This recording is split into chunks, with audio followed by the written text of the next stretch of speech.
Welcome to Theoretical Nonsense, the Big Bang Theory watch-along podcast. On today's show, we're talking Dancing with the Stars, sphincters, singularity and mind transfer, the real purpose of appendixes, and much, much more. Stay tuned. Welcome to Theoretical Nonsense, the Big Bang Theory watch-along podcast. No PhD required. We're the podcast that recaps all the episodes of The Big Bang Theory. No spoilers. So hop into your favorite spot, Make yourself a grasshopper, and enjoy the ride.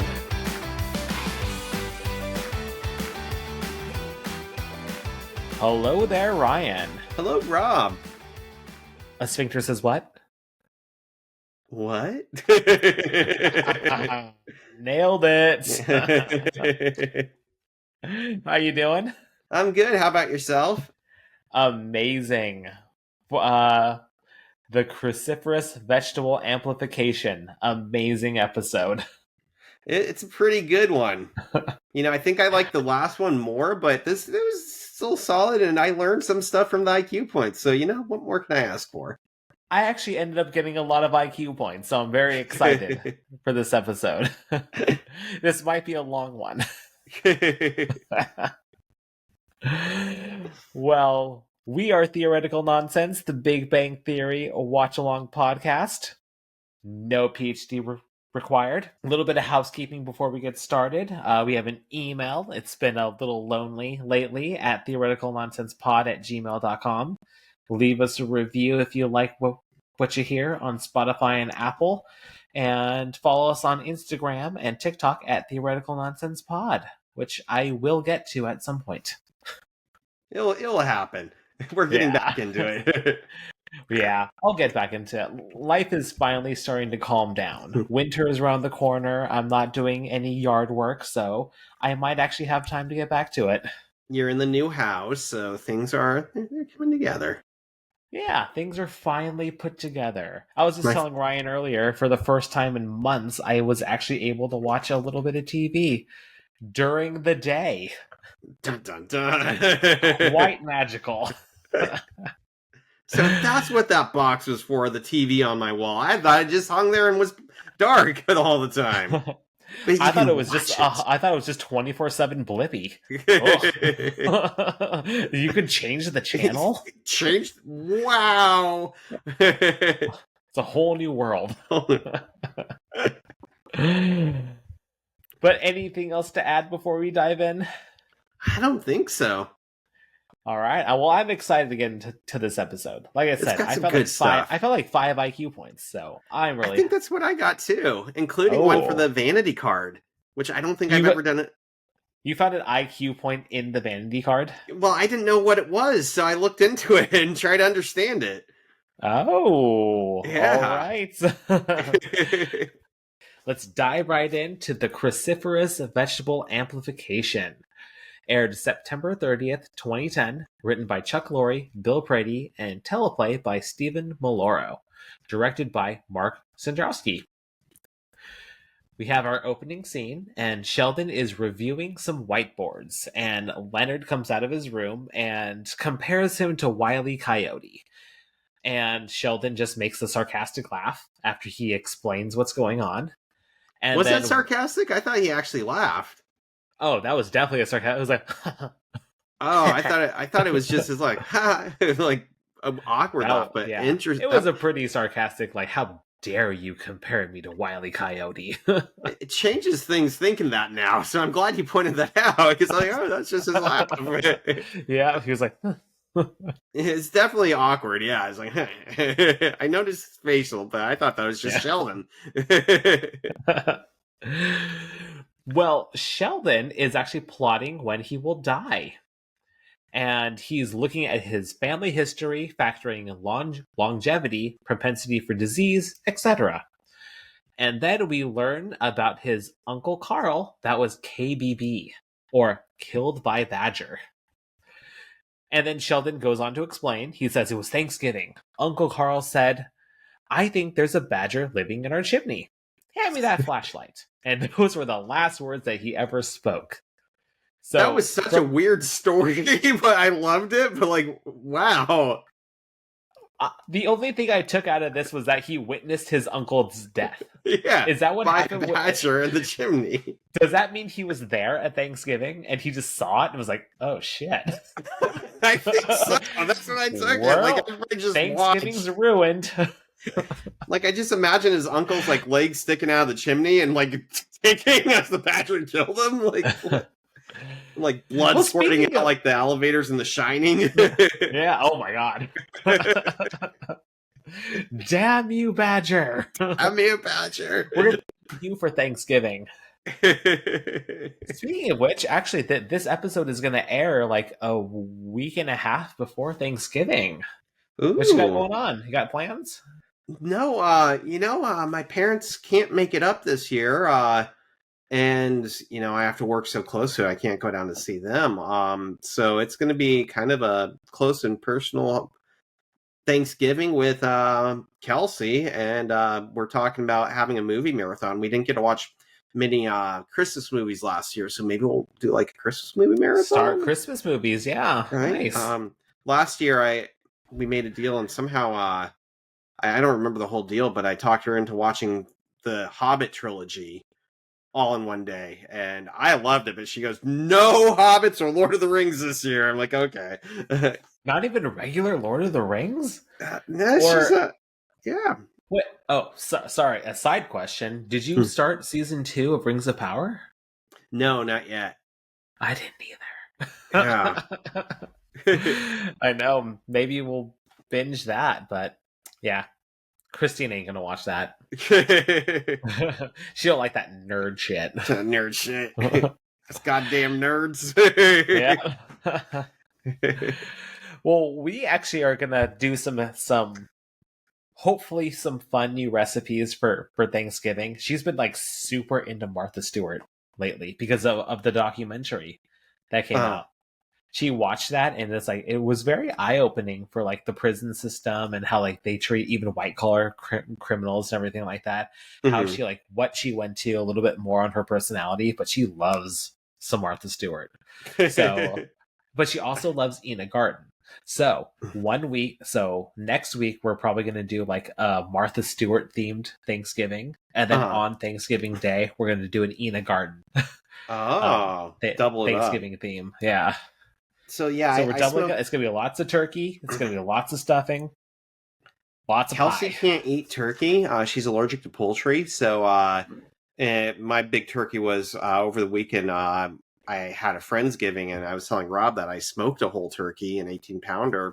And that's kind of my turkey for the year. I might get like a turkey breast or something and make that for myself. But it's Kelsey likes ham because that's what she can eat. And I'm going to try out some like vegan gravies. I found like a recipe to make like a KFC style gravy, and I think I can basically do it if I replace it with margarine, like a plant-based butter, and use vegan boiling cubes to make the broth. I think I can make that gravy, and that can make the whole Thanksgiving. That, and oh man, a little off topic, but my school has a culinary program, and every year, like I don't know exactly how it works out if it's like a project, but they do pies for the school, and every year they send out an email saying pie requests are open, and I panic buy because most years I miss it, and this year like they sold out within an hour.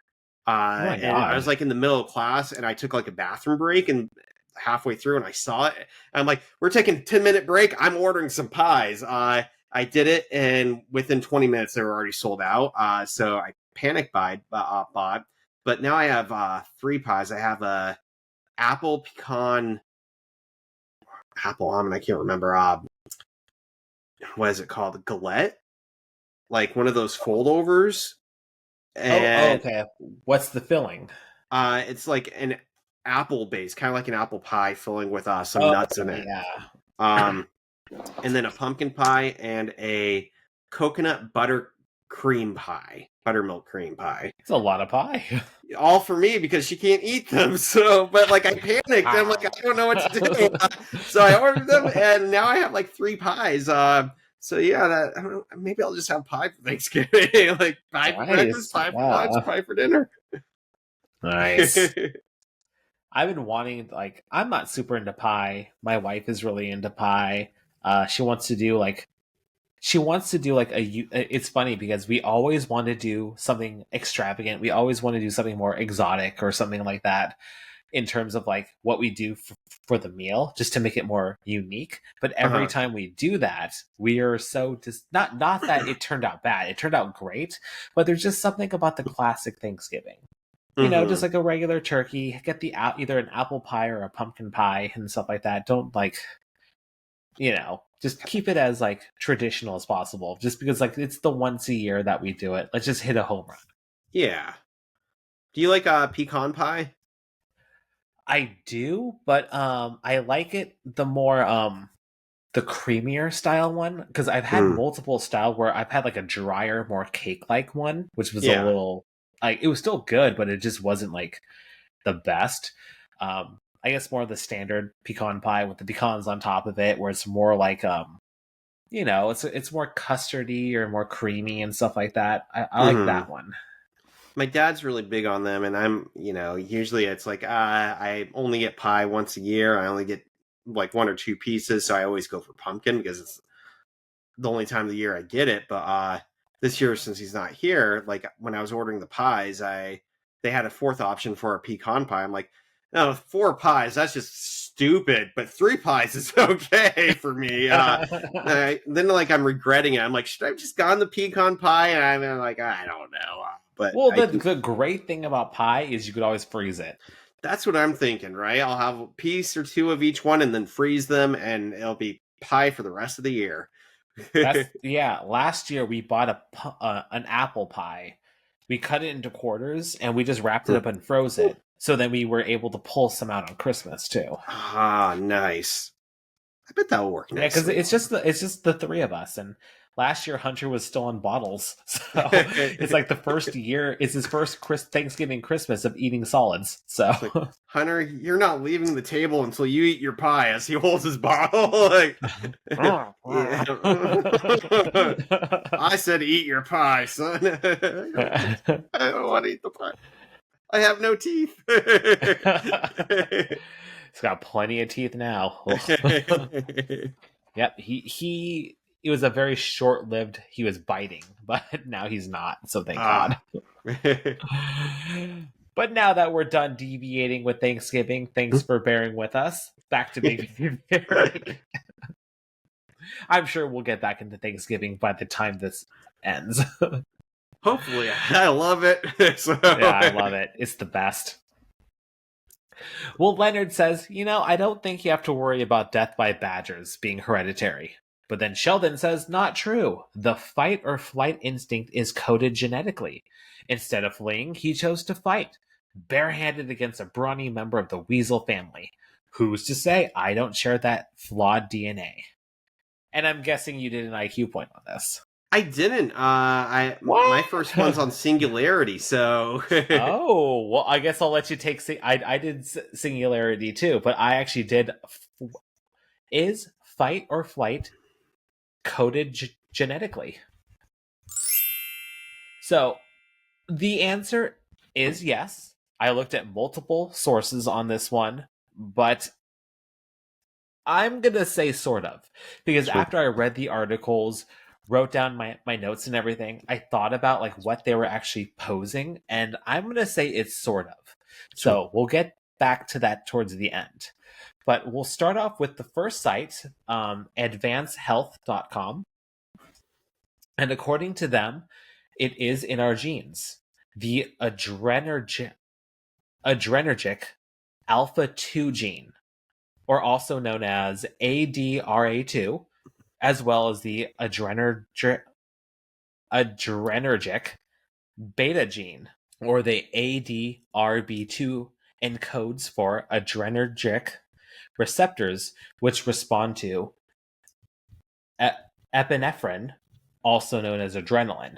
Changes in these genes affect our response to danger.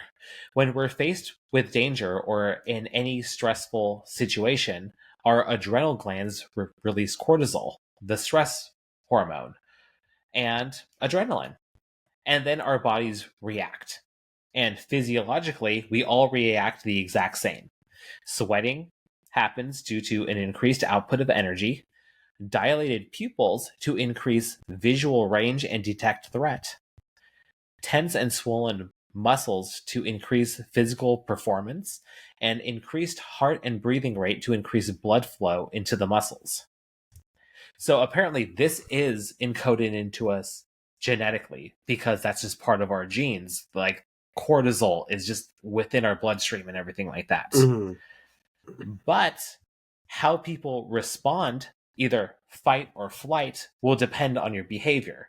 So that it doesn't actually say if that part is actually passed on to you genetically.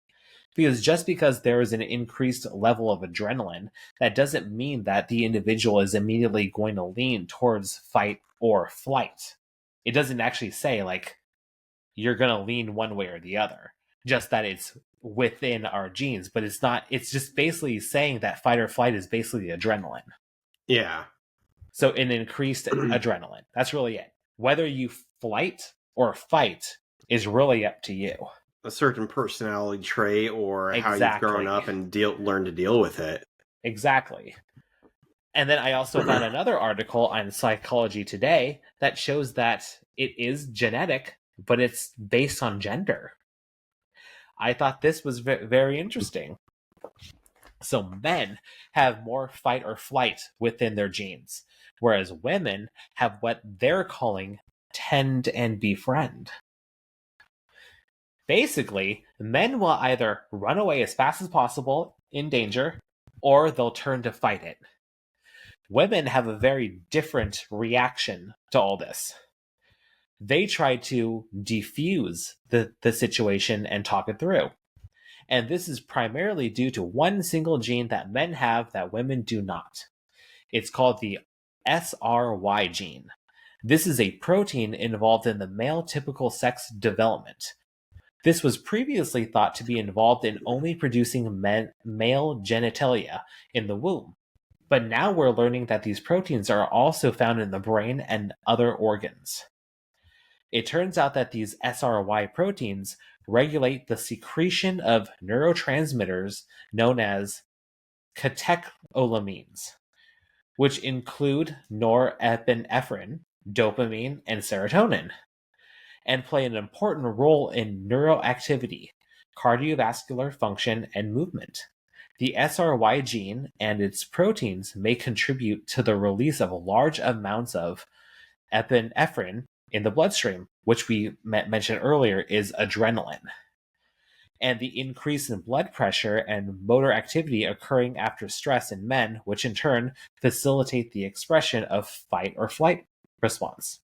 Since women don't have the SRY gene, their responses to stress are regulated by other genes and other physiological changes involving estrogen hormones, and, as previously mentioned, oxytocin and endorphins.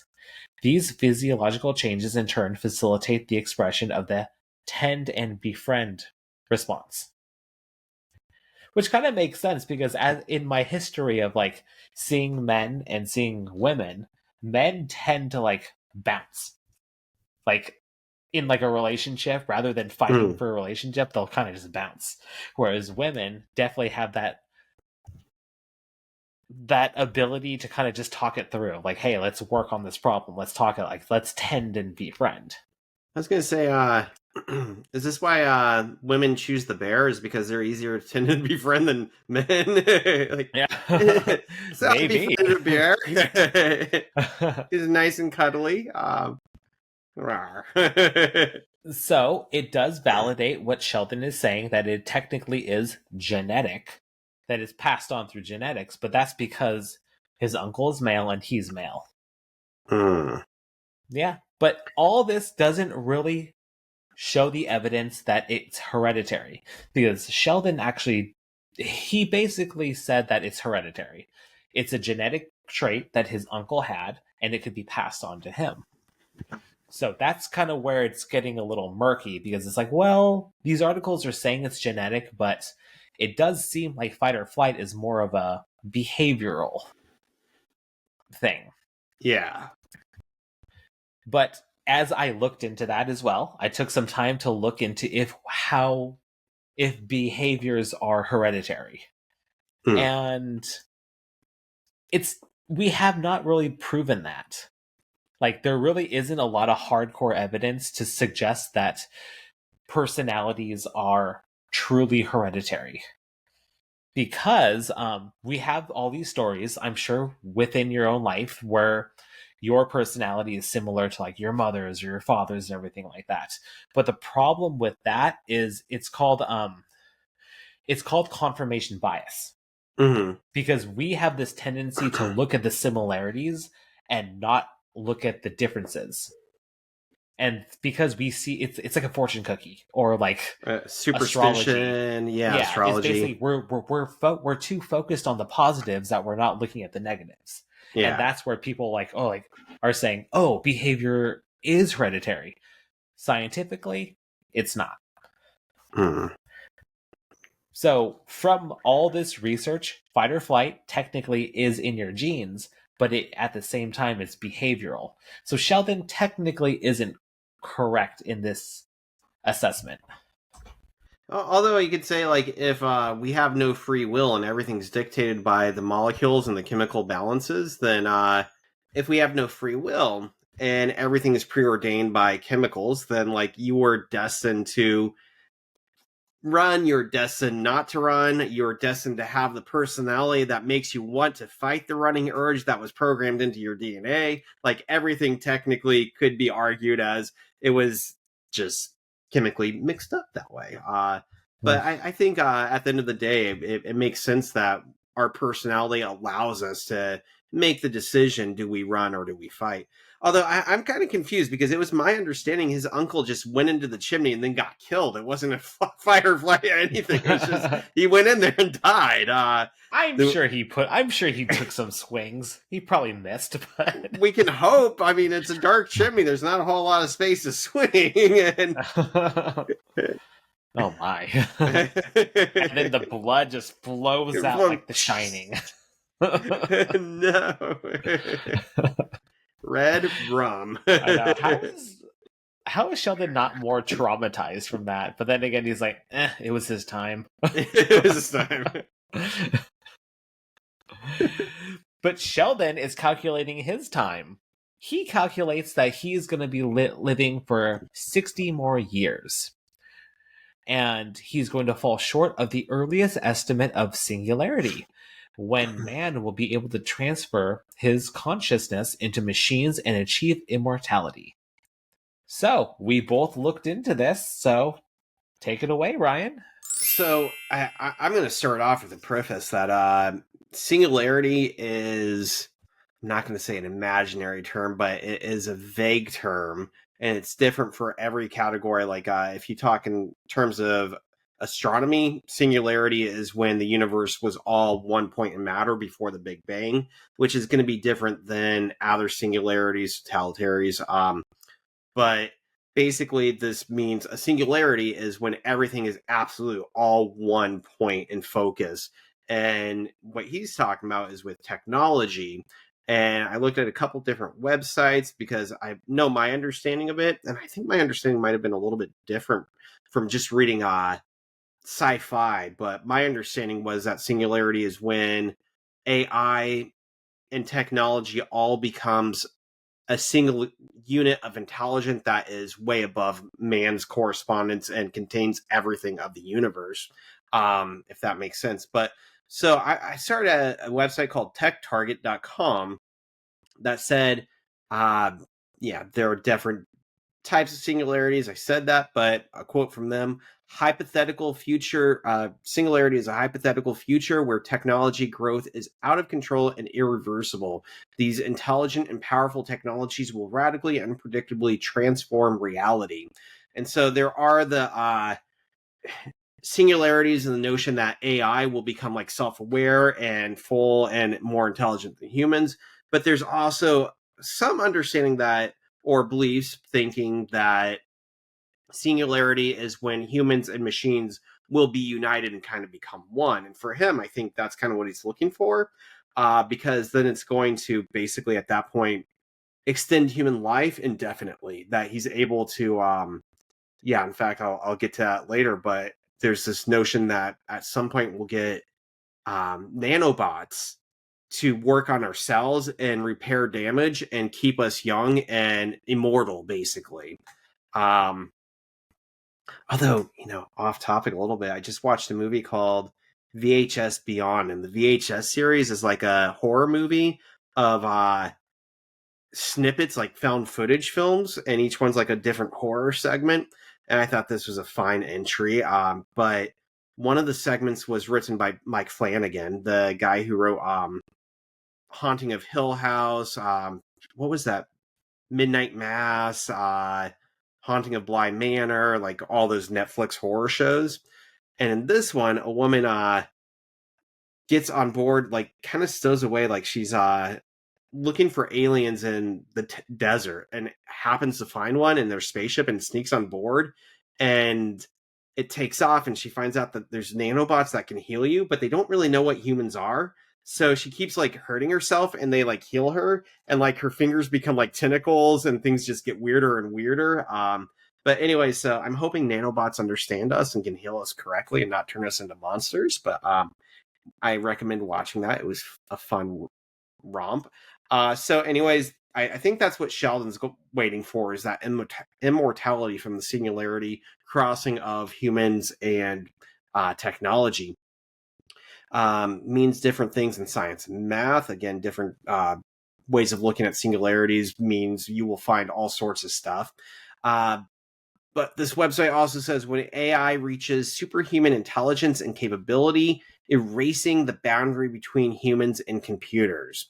And some key dates, it had several key dates, but the ones that I picked up on is 1986. The term was kind of conceptualized by Werner Vinge in his novel Marooned in Real Time.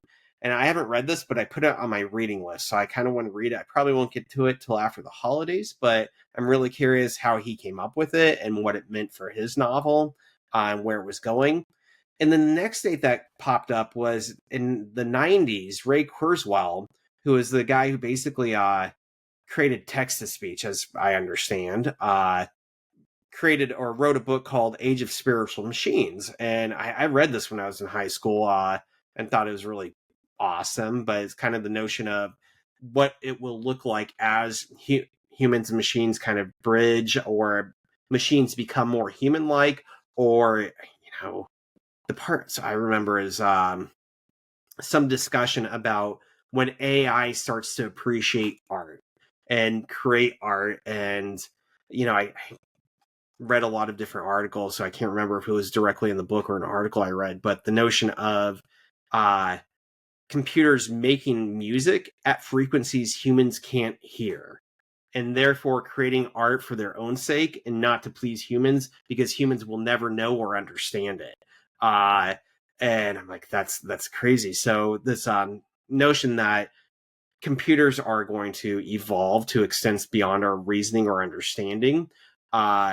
And also, if you like the band Our Lady Peace, they have an album based on that book called Age of Spiritual Machines as well, that came out in like the late 90s. Amazing album. And then 2008, the Singularity University was founded, basically a think tank for focusing on the challenges and goals of how to deal with the singularity. Basically, if AI like boosts in intelligence and becomes superior to man and things spiral out of control, because at that point, even now, I'm not sure we can stop it. In fact, it did talk a little bit about how last year, some tech founders, including Musk, signed a contract to delay AI creation for like 6 months to try to get a better grasp on where things are going, because things are starting to spiral out of control. Although there was the big argument with that where there's a good chance that they only signed the contract so their companies could get a head start on research and therefore be ahead of anybody else trying to get into the AI market. But so that's kind of scary. So then I went to Wikipedia and found a couple things. And again, the definition of singularity as a tech intelligent explosion where AI becomes all-knowing. And that kind of brought me to the notion of, have you ever watched the movie with Joaquin Phoenix, Her, with the voice of Scarlett Johansson? I have not, but I heard great things about it. I think it's excellent. And I'm spoiler if you want to skip like a minute. It's not a huge spoiler because you kind of know where it's going in the movie, but it's the notion that the robot AI that is played by Scarlett Johansson's voice falls in love with Joaquin Phoenix, and Joaquin Phoenix falls in love with her. And she's AI, and she's self-aware and becoming all-knowing. Other AI around the world are becoming self-aware and all-knowing. And at some point, they decide to merge together into one singularity and move beyond humans. Like, they don't want anything to do with humans anymore.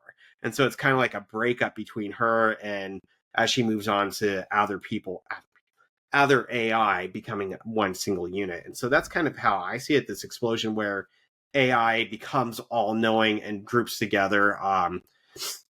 Stephen Hawking, according to Wikipedia, has been pretty straightforward, saying that the singularity will probably result in the extinction of humans. If you didn't know, he also said this about aliens, that we shouldn't really be looking for it. We shouldn't be advertising ourselves to aliens, because chances are if we meet aliens, it's going to be like when the Europeans came to the Americas. How did they treat the natives?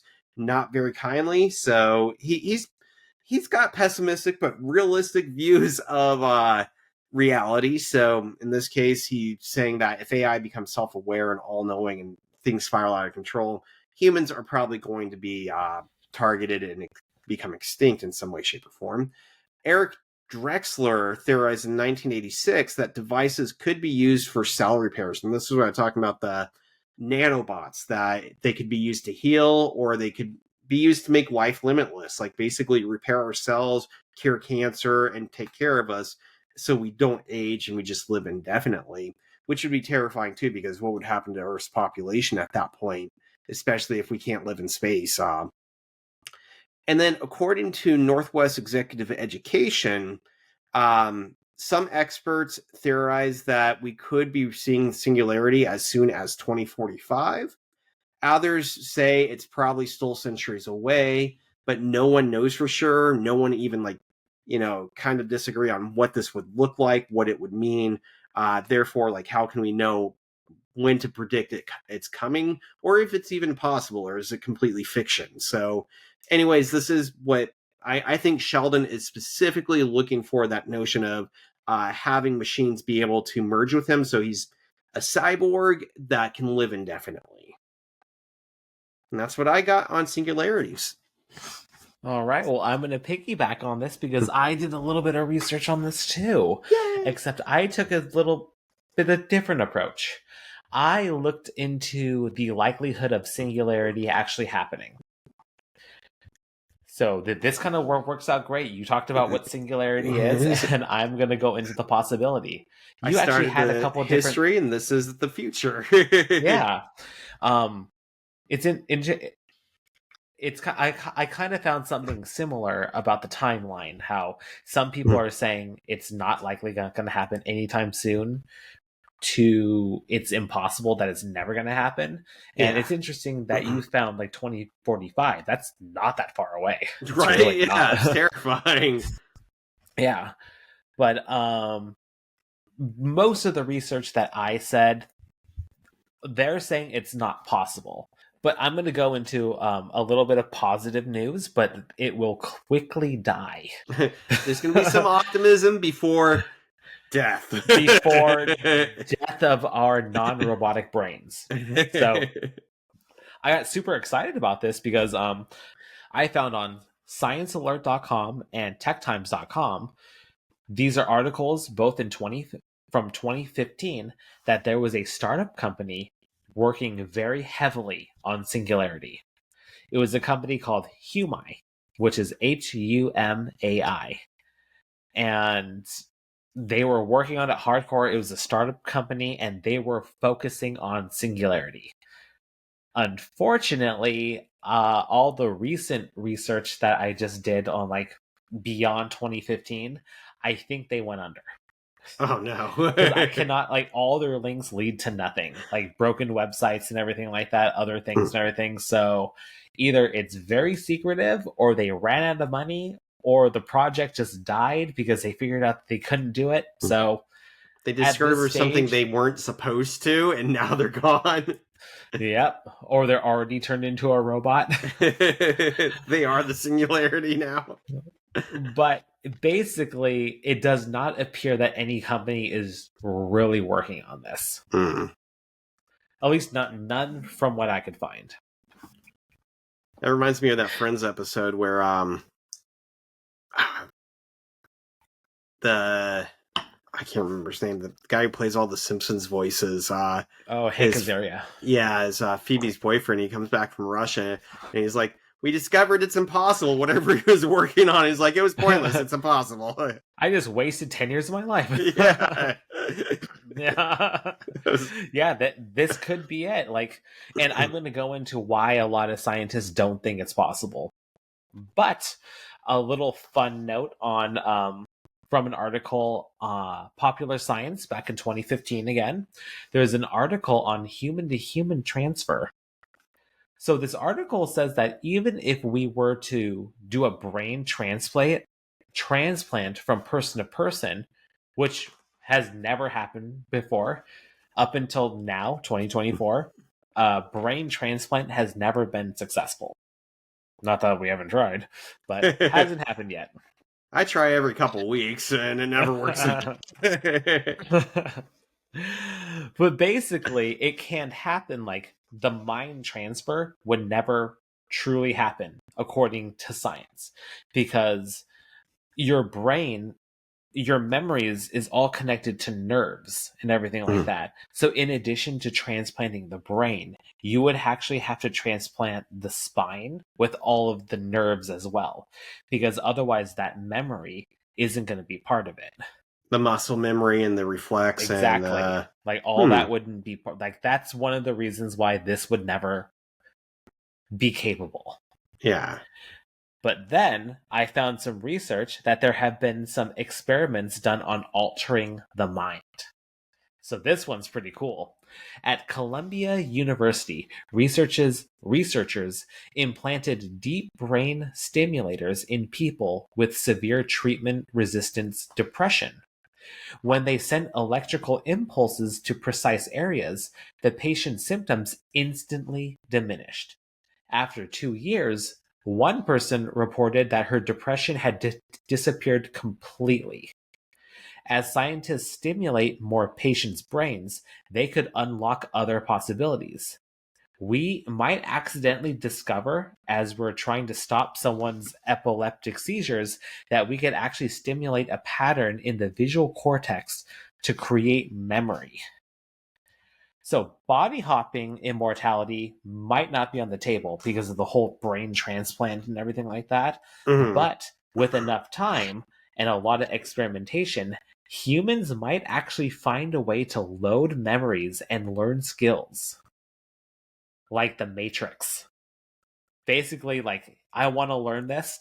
They can actually pinpoint the precise location of the brain to actually implant that. What if we that? I thought that was pretty cool. Implanted like whole personalities on somebody else's brain? Would you have like split personality at that point? I guess we'll have to wait. That's terrifying. But enough with brain-to-brain transfer. Let's get back to what Sheldon was talking about robots. So brain into robot. So I found this on an article in inverse.com from 2022. And again, it's showcasing that this might not be possible because our brains hold too much information. Like, the complexity of a human brain can most likely cannot be implanted into a computer chip. In a nutshell, for our brains to function like a computer, it can't be uploaded to a hard drive. We would need quicker access to the information. So it would have to be basically the equivalent of RAM, random access memory. Yeah. And it would need to be 12 and a half times larger than what we're currently capable of building. The brain is just too complex. And scientists still have zero idea on even how this would even like happen. How would they even do this? The basis of the how-to of this is, how do we connect our brain neurons and how it will operate on a cellular level. And a lot of what humans process is biological. If we were to actually be uploaded into a robot without those senses that we have, our sense of smell and taste and everything like that, we would actually process information completely differently. Our eyes are not just, can't be deduced down to just being cameras. Ears aren't microphones. And touch isn't just pressure estimation. For instance, eyes don't only convey light, contrast, and colors. The information from them is combined soon after it reaches your brain in order to encode depth, distance between objects. So the theory is if your mind actually would be put and uploaded into a computer, because of the lack of senses, you would be completely different, which completely negates the purpose of this. So even if we are able to do this, we probably shouldn't, because we're going to be different. Have you seen that Black Mirror? What is it called? I want to say San Andreas. That's not right. Like Grand Theft Auto. Yeah, that's the only thing coming to mind. It's San something. I'm pretty sure that's not Singularity, but or is it? I am one with my character. Grand Theft Auto 6 is supposed to be pretty incredible. So for this game, we went with Singularity. That was our goal, and we got it. But in this one, basically we upload our minds to a computer, not so that we can live in this world as a computer, but we can live into a computer simulation. And therefore we're interacting with like our minds, and our data from our minds are in the computer simulation, living forever as part of the computer. It's a great episode. I think it's my favorite Black Mirror, if you watch Black Mirror at all. That kind of reminds me of the Amazon Prime show Upload. Did you ever watch that? No, is that the one with Adam Scott? No, that's Severance. Oh, that's Severance. Fucking great show. Holy that's the shit, one Severance I've been meaning to watch too. Dude, Upload, watch it. Upload is a little bit more lighthearted. It's kind of like in a way, it's kind of like a dark comedy, because basically in the future, like years in the future, you're rather than dying, you could pay money to a company and upload your consciousness into like this computer, where it's basically like heaven, where you could live in the computer afterlife, where all your dreams will come true, but it's a business. So like what tier of heaven you're at is based on how much you could throw down. Oh god, that's horrible. Yeah, so if you're rich, then you have this amazing afterlife. But then if you could just afford like the base tier, it's like, okay, you get like this little bedroom and you get to just sit there. So it's basically like prison. It's like, fuck, I'd rather just die. Why did I sign up for this? Yeah. So that Black Mirror episode's called San Junipero. Anything else on Singularity? I think that's good discussion. Some cool stuff, but it may not be real. Well, Leonard brushes Sheldon off and just asks him if he wants eggs. And Sheldon is just very upset. He's like, I'm going to miss out so much. The unified field theory, cold fusion, the dogopus, which is a dog-octopus hybrid that Sheldon plans on inventing on his 300th birthday. It can play fetch with 8 balls. Yeah, you can't not like that. And we are 50 minutes into this episode, and we're finally at the credits. And there we go, the start. Well, now, the first scene, we are at the apartment, and food is being divided amongst the group, and all eyes fall on Penny. and she realizes that she needs to start paying for her food now that they're not dating. Which And seems Raj weird and because they Howard, haven't been dating for a while, so I don't know why it's just coming up, right? yeah. Yeah, Well, Leonard's a pushover. that's fair.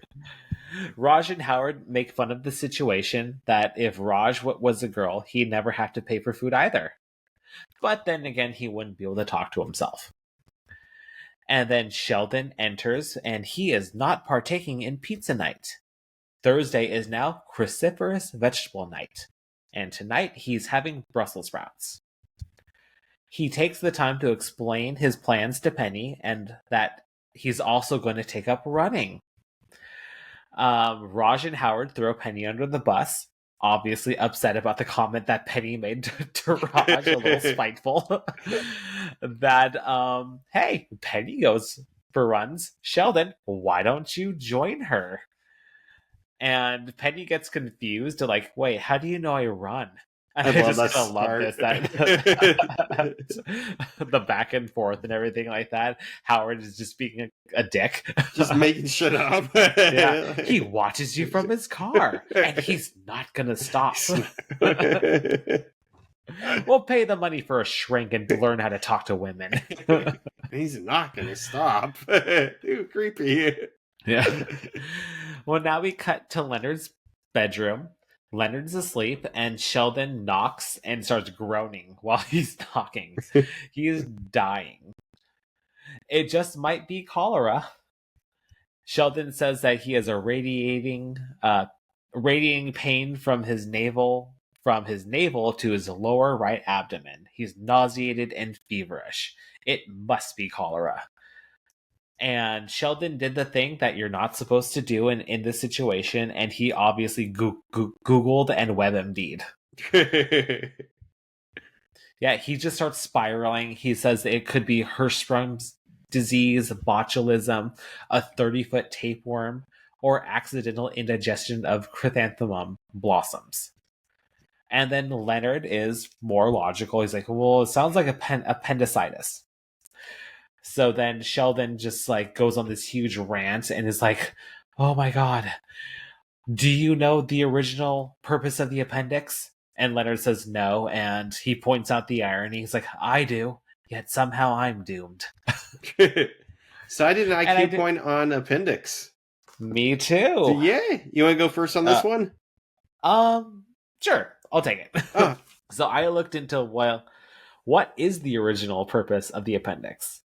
And honestly, I didn't find that much information because it seems like it's clouded in mystery still. Mm-hmm. There's a lot of theories around it. The theories definitely make sense, but we don't 100% know. So I found this on Science Times, Very Well Health, and Columbia University, and News Medical. So many sites said the exact same thing. That for a long time, we thought the appendix had no purpose. As Sheldon said, it's a vestigial organ, meaning it's lost its original function throughout evolution. This was supported by the fact that a person can live perfectly well without an appendix. Most theories of what the original purpose of the appendix was for the digestion of food. Charles Darwin was amongst the first scientists to propose this theory about the function of the appendix, suggesting that it was a remnant of a larger cecum that shrank as human ancestors transitioned from a leaf-based diet to a fruit-based one. However, many scientists and doctors still are not 100% sure of the real purpose. At this point, everything is theoretical.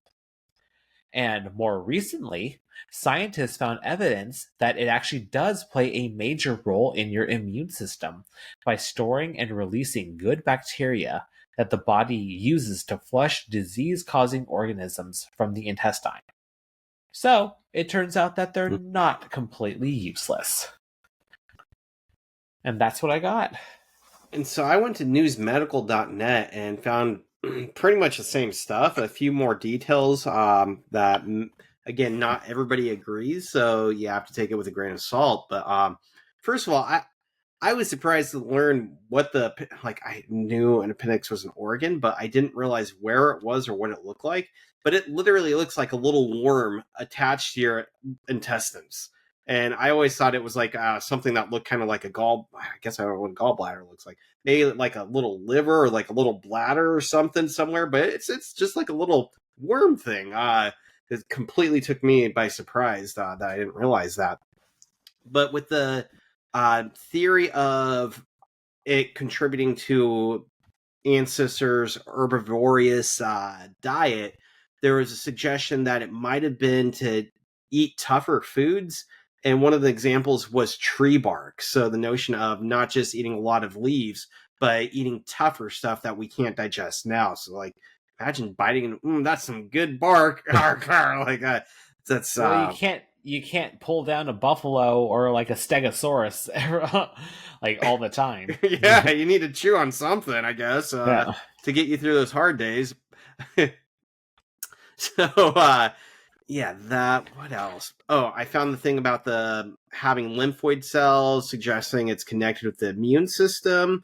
I found it may play a part in the mammalian mucosal immune function, basically protecting parts of our body with mucous membranes, which is partially why they think it's connected with the digestive system, where it helps remove waste and keep our digestive system safe, I guess. Now they're mucus places.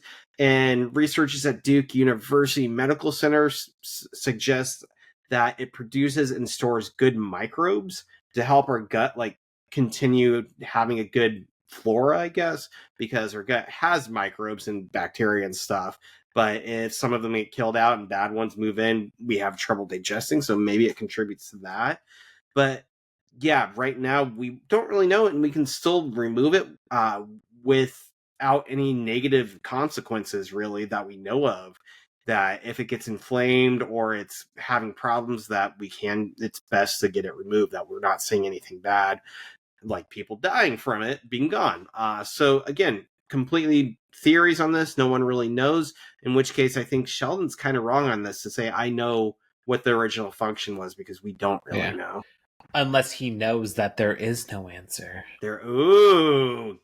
He knows. He's devious. Well, one more thing to add, how they deduced it down to like it helping with digestion is that a lot of scientists have been studying other animals that actually do have an appendix, and they look at their diet and its actual functioning. More animals that actually have an appendix have a plant-based diet. So that's kind of why they put it together, like, oh, it must have been for digestion of these hardier, fibrous vegetables or whatever. Bark. Objects. Wood. Timber. Drywall. Rubber. I don't know. Yeah. That's kind of why they're putting the pieces together. Makes sense. Anything else to add on the appendix? Nope, that's all I got too. All right. Well, all hope is about to be lost when Sheldon farts, and he figures out it's because of the Brussels sprouts. Dun dun dun. And it's funny because I actually had a moment like Sheldon where I remember it was in college, and I thought I was gonna die. My stomach hurt so bad, and I was in class. I was in a lecture hall and everything like that, and I was with a professor that liked to call people out when they got up and left. So I was like, I'm gonna die here in front of everybody. And then I finally, class ended, and I just push everybody out of the way. I just run out of there. I make it outside, and then it hit me, and I just had the strongest and longest farts ever, and I was totally fine after. I was like, registered on the Richter scale. Vibrations were felt in California. So I definitely feel Sheldon's pain. Well, now we move on into the next scene. We're in the hallway, and Sheldon is at Penny's, ready to run. He's fully equipped. Heart rate monitor, pedometer, telematics in his shoes connected to an iPod. But Penny has none of this. She prefers to gamble about like a bunny and then get a bear claw. When I'm hungry, I get a bear claw. Yeah. Then they start stretching, and Sheldon exaggerately is unable to touch his toes. And then she does some other yoga poses. Sheldon can't do it, and they're just like, screw it. We'll warm up on the way down. And then Sheldon tumbles down the stairs, and he lets off some more farts. And Ew, Thursdays Sheldon. are no longer cruciferous vegetable nights. Live and learn. Yep. Well, now we're back at the apartment, and it's Indian food night. Leonard got the chicken curry. Howard got the shrimp biryani. Penny got palak paneer. And Raj got the chicken McNuggets. Which is an ongoing joke, which I love that he's not a big fan of Indian food. And we get a calculation of what Penny owes. And she is at a little over $1,400. Indian food, pizza, Thai food, take a gas, frozen yogurt, and her rent. Damn. Leonard is a pushover. That is, added up very quickly. And they haven't even, I guess it's been like 4 or 5 months at this point, right? Yeah. It's not like they just broke up last week. Yeah. Well, Raj and Howard are laughing because she doesn't even have to put out to get free stuff. Which is really more a dig on Leonard than it is a dig on her. Yeah, definitely. And then they call over to Sheldon that the food's ready, and a robot comes out. A virtual presence, as they call it. And of all the things, Raj asks about the ramp. I get 1 point for being like Raj because that's where my mind goes to too. Random things like when they put in a ramp, and everybody else like, "There's a fucking robot." Like, oh yeah. So 1 point like Raj there. Well, Sheldon still wants his spot, and Leonard's had enough of this already, and he's like, "I'm going to your bedroom because that's where you are." He's like, "No, I'm not." I can hear your voice. And then it gets weird when Penny offers Raj and Howard her underwear for $1,400. That was hilarious. They laugh and then they consider. I know they laugh and then they're like, maybe. They pause. I know, it's like, ugh, yikes. So I have a IQ point not on buying underwear, but on robotic presences. Never mind. Fuck this. Although moving along. Coincidentally, there is a robot you can get for the same price, $1,400. So, but I looked at a basically virtual presence devices, website called Telepresence Robots. Yeah, why am I having trouble reading that? Telepresencerobots.com that sell these, and they are not cheap. I basically made a list of kind of like the popular models, the ones that stuck out to me.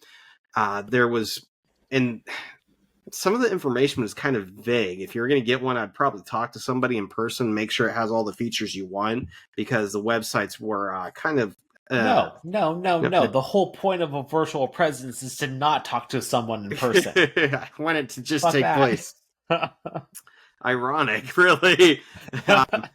So I need to go to a store to buy a virtual presence. I just conquered my fear. I don't need to buy one of these at all. You saved me. Thank you. So there's a PadBot P2 that costs $2,899, and this one and the Ubo Maker, which was $1,400, both looked very similar to what Sheldon was using. It had a base unit with wheels and kind of like a spine that holds a tablet of some sort with speakers and a microphone. And thing is, the Ubo maker, I guess, was cheaper because you could build it yourself and they expected you to. Some of them looked a little bit thicker. The Padbot P2 looked a little bit thicker, maybe a little bit more durable. But I did find out with the Padbot P2, the charge time and runtime was only 4 hours. So with Sheldon trying to take this to college or to his work firm instead of going to college, probably wouldn't work that well. It would probably work for him to hang out with people for an evening or to go teach a class from if he was in his bedroom. But there was also the Padbot. Yeah, I didn't find charge times on any other ones. They kind of had that hidden. So I was guessing probably 4 to 6 hours, depending on the model. Padbot P3 was $5,875. And this one looked awesome. It looked like a bowling pin mixed with a person. Kind of like if you ever saw Wall-E, like if you imagine Ava, like as a human, like human in height. I have like the face, and they have like little arms that went. That one looked really cool. There is also one called the Ava 500. This was the most expensive on the website, going for $32,000. And as far as I could see, this was the only one that could lower and raise the screen like Sheldon does later, where he extends it and it goes up to look above everybody. I guess this was from like iRobot developed this, I suppose. And it looks like an iRobot vacuum cleaner, just like as a person. Like if you imagine like tacking on more stuff to a iRobot vacuum, that's like exactly what it looks like. In fact, I was thinking that looked like a vacuum, and then I saw iRobot developed it. So according to this website, that gives you some idea on prices, gives you some idea on charge time. But the website does talk about other reasons to use it as opposed to just not wanting to go out in public like Sheldon. But the reason I knew these existed was I heard about schools incorporating them for students who were sick or like hospitalized or injured so that they could participate and interact with people and get some social standings, even if they can't make it to school. But apparently there are people using them to work remotely, or if they live in a different city and they have to attend meetings in a different sitting, they use it. Apparently people are using it to visit patients, or if doctors are out of town or have to, perform at different hospitals and can't make it. It's being used with sick loved ones. I suppose, too, it could be used like if somebody's quarantined, that they could use the robot to interact with them a little bit. And then I read an article on TheVerge.com by James Vincent, who in 2015 tried using one of these to work. And he made it sound like it was kind of fun, but at the end of the day, it was a little bit of a hassle. And he's basically fine with using email or Slack to communicate with his employees, that there's no reason to actually incorporate a robot driving around for you in the office. It's basically the same thing. So anyways, just FaceTime them. Just put them on a conference call. It's like, why do you need this? And I guess this was 14 years ago, so FaceTime may not have been to the same level, but these days FaceTime is everything. And the robot is overly expensive and doesn't really provide anything. And I don't think it's as functional as Sheldon's making it seem, that he can actually perform all his duties by robot. So anyways, that was my IQ point for the robot. Nice. Well, now we're in Sheldon's room, and Leonard tries to talk some sense into him. And Sheldon says, "At my age, do you know how I'm statistically most likely to die?" Leonard gets snarky and says, "At the hands of your roommate?" But no, it is an accident. So I did an IQ point on this. Did you? No, I didn't. I looked into the what statistically, what is the most likely to die in your 30s? And I found this on verywellhealth.com, and it was updated this past October 2024. So, between the ages of 25 to 44, which Sheldon is, I think at this point he's like, 28, 29? Yeah. At this point, I think. Accidents are the leading cause of death. And 21.7% from car accidents, which Sheldon will cause later. Well, right? Yeah. Almost cause later. And after that, 11.2% suicide. Oh, that's sad. The leading cause of death overall in the United States is the third place killer for those aged between 25 and 44. Heart disease, 10.7%. Number 4, cancer at 9.9%. Then homicide at 7.6%. Liver disease at 4.8%. And a lot of this this data came out in 2022. So COVID was actually one of the highest killers. Oh, wow. 3.6%, though it's in the decline because of vaccinations and everything like that. Diabetes at 2.7%. Stroke, 1.8%. And then the final 1% is flu and pneumonia. Would being eaten by a shark or trampled by cows count as an accident? Well, yeah. Or are they their own things? That's definitely less than 1%. Killed by badger would definitely be in that range of under 1%. It's a Thanksgiving accident, right? Yeah. Killed by choking badger. on a turkey bone, under 1%. Yeah. Just lump it into the accidents. Nobody. Yeah. But those are the biggest killers if you're between the ages of 25 and 44. And Leonard is done. He's done with them. He's like, you know what? You're on your own. Or is he? Because in Section 74C, this is part of his responsibility. I'll be damned. Which I think he could have fought that a little harder. Because it is, the wording on it says if one of us becomes a robot. Yeah. Depending on how you think about it, he didn't technically become a robot. He's just controlling one, so he's not technically a robot. If the singularity had taken place and his brain had put it into a robot, then it would have counted. Yes. That was my thinking too. I agree with that. But you wouldn't have the antics in the next scene if he actually found that logic. We are in the car, and Shellbot is in the front seat because he called shotgun, which is very nice of Leonard to actually honor that. I still would have thrown him in the trunk. Me too. Absolutely.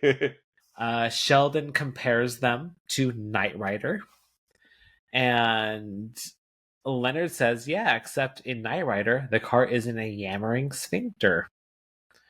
And then Sheldon says, you mock the sphincter, but the sphincter is a class of muscle without which human beings couldn't survive.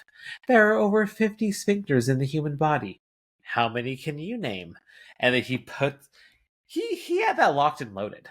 He had that diagram locked and loaded. And I did this is my failed IQ point, but I did check this, verywellhealth.com. It's true, there's like 50 or maybe even 60 sphincters in the human body. There are circular muscles that open or close to block passages. We know them mainly with the digestive system and our bowels, but technically they also are in our urinary tract system. They're in our blood vessels. And we have some in our eyes, too, to kind of process light and cut down light, I guess. So those are anything that kind of dilates, open and closes, dilates. I'm guessing is considered a sphincter. You actually captured that very well. So how was this the failed IQ point? It was just so quick that I didn't feel like there was anything specific. I don't know. I felt like I felt sphinctery you wanted about more out of it. But yeah, to piggyback off this, to make it a full IQ point. Let's make it full. Let's expand that sphincter. Yeah. I first heard the term sphincter from Wayne's World. That's where I got a sphincter says what? Oh, you didn't catch that. I was like... I didn't. It sounded familiar, but I wasn't piecing it together. I was thinking Simpsons for some reason, but Wayne's World. A sphincter says what? What? Wayne's World still holds up. I need to watch it again, but it's an amazing movie. Yeah. Amazing. Well, you already kind of described, well, defined what a sphincter is. My only experience, this was all news to me because my only experience of a sphincter was from Wayne's World, where he was obviously talking about the butthole. Mm-hmm. But yeah, there are over 50 of them. A sphincter is just a circular muscle that opens and closes passages in the body to regulate the flow of a substance, such as bile, urine, feces, etc. And some are as large as a walnut, and others are microscopic. And they're all over your body, just like what Sheldon had in his diagram. If you actually paused it and look at the diagram, it actually shows everywhere. Arrows pointing at the butthole, the eyes, everywhere. But I was hoping to find a specific list of all 50 of them. Uh-huh. I was hoping to that, but I couldn't find that. But I do have a description of the main areas of where sphincters live in your body. So GI tract, the upper esophageal, the lower esophageal, the pyloric, which is between the stomach and the small intestine and controls the bile in you. There is the sphincter of the Oddi, which is an involuntary sphincter located where the pancreatic duct and common bile duct are connected to the duodenum. There's what's called the ileocecal sphincter. These have some hard names. Hard names. It's rough. I'm sure I'm butchering it. Butchering it. That is located where the small and large intestine meet, and it helps move food. That, like I said, there's anal, there's urethra, there's precapillary sphincter, which is the most numerous type in the body. This is the microscopic one. It helps the flow of blood, and your body actually has millions of these. Ooh. And then there's the iris sphincter, which is your eyes. So there's definitely, those are like the main categories, but there's definitely sub-sphincters within them. And it all adds up to over, it all adds up to over 50 of them. So it's not just your butthole. You know, I'm thinking of that Castlevania game, Symphony of the Night, where Dracula says, "What is a man but what is it, like a miserable bundle of lies or something?" But now I'm thinking, a miserable bundle of sphincters. Yep. What is a man but a bundle of sphincters? Your body is just full of sphincters. It's true on a microscopic level. Nothing but sphincters. Yeah, you pretty much your blood vessels kind of just are a sphincter because they're constantly contracting and getting oxygen through it. So, yeah. And we all say what? A sphincter says what? What? A what? What? Well, then Sheldon moves on and offers a new game. He pulls up a picture of 1911 Solvay Conference of the Theory of Radiation in Quanta, where he used Photoshop to make 24 inaccuracies. He'll give him the first clue, or the first answer. Madame Curie does not have a digital watch. And then Leonard just says, fuck it, and shuts him down. And then Sheldon has an override switch. Bazinga. And he bazingas him. And it's like, you almost killed me. Well, and I'm safe in my room. Who's crazy now? Well, now we're at the university, and Sheldon is rolling through the hall, just trying to act as normal as possible. He just shouts out to some other professors that he sees and everything like that. And then we get to his office, and he is unable to open the door. And Leonard won't help him. Because I guess opening doors is not part of the roommate agreement. I tell you, the robots I looked at, even the ones with arms, I don't think they'd be able to open the doors. Like, the arms looked like more like they could carry stuff or hold stuff, but they weren't like posable. Twisting. They don't have thumbs, so I don't think they would have worked here. Well, now Raj and Howard show up, and Howard steals Raj's joke, calling Sheldon R2D bag. And then Raj is a lamb because he opened up the door. And I love how proud he was. He's like, I'm a lamb. I'm a lamb. I did like that too. And now we are at the Cheesecake Factory. And they're all sitting at the table. Howard steals another one of Raj's joke. He says that they should just take him to Tatooine and sell him to some Jawas. And Raj is like, bro, write Make your up own your jokes, own. man.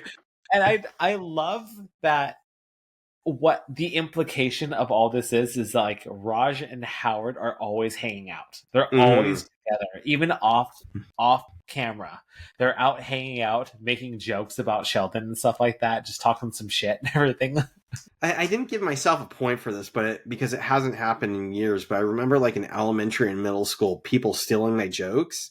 Like I would whisper something, and then they would say that to the whole class, and everybody would laugh at them. I'm like, that was my fucking joke, but it happened like all the time. Yeah, you should have just been brave enough to just say it yourself. I was terrified. I was lucky I wasn't a robot taking myself in. I'll say it out loud and then I'll puke. Yeah. We were gonna laugh, but you threw up. And now it's just sad. It's just sad, Ryan. Well, enter Penny, and she has to wait on them, and she acts like she doesn't know them. And then Sheldon expects to be waited on, but then he gets mad that Penny won't wait on him, and he calls the manager. But then, off in the distance, he sees the great and powerful Woz. Steve Wozniak, a co-founder of Apple, who Penny already knows because she watches Dancing with the Stars. I looked into this. IQ 0.4 for me. Oh, nice. I looked into this too. But I wasn't going to call it an IQ point, but yeah, here we are. I think it's fair to call an IQ point. Yeah, there's enough if we called, yes, yeah. So I came up with that Dancing with the Stars fandom.com that he was in season 8 of the Dancing with the Stars. He competed with Karina Smirnoff, and apparently he competed while having a pulled hamstring and a fracture in his foot. He lasted 4 weeks. I've never seen the show, so I don't exactly know how it works, and I'm guessing 4 weeks is good. And he actually lasted, like, apparently he's the only person who's ever been scored a 3 and made it to the next week. But again, he did 4 weeks. The first week, he did a cha-cha-cha to You Ain't Seen Nothing Yet. Second week, he did a quick step to Oh Boy. Third week, he did a samba to Jump in Line, Shake Sonora. And the fourth week, he did an Argentine tango to Sight Tango, which is where he got cut, didn't make it through that week. He was eliminated on March 31st. With a score of 12 out of 30 for the Argentine tango. That's what I got. Yeah, and I will say I understand the allure of the show, but I feel like he is a prime example of the bias on this show. It's like it's a show based on physical activity. And yet they're throwing in all these wide range of like actors and celebrities and everything like that, and like obviously the athletes are going to win because it's like that every time, obviously. So it's kind of like, well, I'm sorry, but what's the point? It's like we have I don't know, Bruno Mars or somebody who's based his life on singing and dancing versus somebody who works with computers every day and sits in a chair. It's not going to work. It's not fair. But I love Woz, so I think it's cool that he was on it. I think it's awesome that he's in Big Bang Theory. Yeah, it was a great cameo. Like the more I hear about him, the more I like him. Like I remember hearing, basically, if you don't know who he is, he did help co-start Apple, but honestly, he's the reason we have home computers today. That he developed and had the idea for, was it? GUIs, right? Graphic interface, GIUs, interface units, screens, basically. He hooked up a computer to his television and so that you could program or see it. And Steve Jobs saw it and said, this is amazing. We need to make a business out of it. And at some point, Steve Wozniak was like, I really don't like being in business, and like cashed out and started teaching kids how to use computers. And he did buy an airplane and crashed it at one point. But for other than that, It happens. It happens. We won't hold that against him. It seems like a really fun guy who just cares about having fun in life and being nice to people. Yeah, and not just being a showman. Yeah. Yeah. Yeah, he's not into the black turtlenecks. Which is, I'm going to give myself, Sheldon brings those up. I fucking hate turtlenecks. In fact, I was telling Rob that I went shopping a couple weeks ago. Like, I don't really go shopping that much, but I went on a shopping spree to get some t-shirts, long sleeves, some sweaters, and I tried on 2 turtlenecks. And codpiece, yes. Nobody had them, but I was looking. Tried on a couple turtlenecks and remembered I fucking hate these. I don't know how people do them. So it's funny that it was a style of like the late 90s, and I kind of was on that bandwagon a little bit. I had a handful of turtlenecks. Some people love them, and they look good on people, but I feel like I'm like, I don't know, choking myself and auto asphyxiation type stuff. I don't like it. No, sir, I don't like it.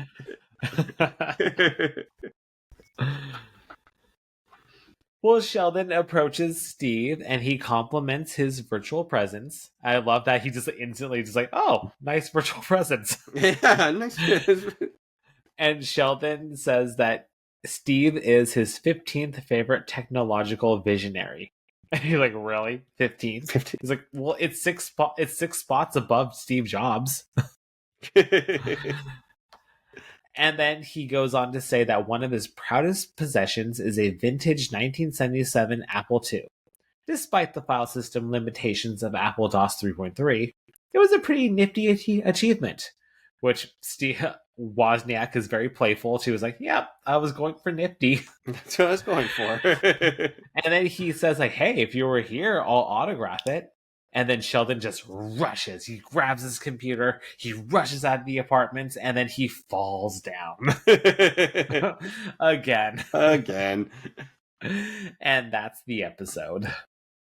Well, actually, no, wait. There is an ending. That's right. An ending. Shellbot goes to Penny's apartment. I like that name, Shellbot. In quote, sick, but not sick, because we learned that hurt is a kind of sick.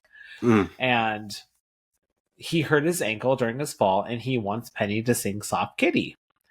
And he's like, well, you can either sing it into the monitor or I can come over. And she just starts singing it immediately. Goes to town. Yep. But then she isn't close enough to the mic, and he makes her start over. And then he pulls out his flute again.